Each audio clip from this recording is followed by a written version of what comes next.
या मराठा राणीमुळे देशात आजही 200 पेक्षा जास्त मंदिरे आणि धार्मिक स्थळे तुम्हाला बघायला मिळत आहेत। त्यांनीच काशी पासून सोमनाथ पर्यंत आणि रामेश्वर पासून गया पर्यंत 246 पेक्षा जास्त धार्मिक स्थळे बांधली आणि त्यांचा जीर्णोद्धार केला।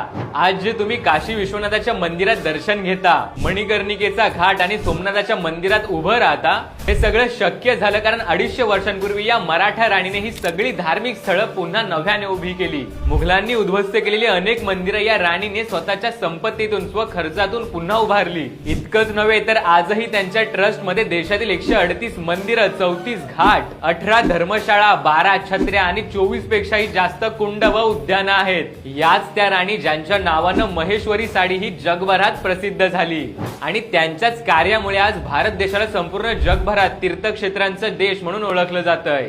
या राणी म्हणजे पुण्यश्लोक अहिल्यादेवी होळकर। एका मोठ्या परदेशी इतिहासकारानं असं म्हटलंय की ज्यावेळेस जगातील सर्वात महान स्त्रियांची नावं घेतली जातील त्यावेळेस अहिल्यादेवींचं नाव हे पहिल्या क्रमांकावर असेल। तर अहिल्यादेवींचं हे महान कार्य तुम्हाला कसं वाटलं हे मला कमेंट करून नक्की कळवा।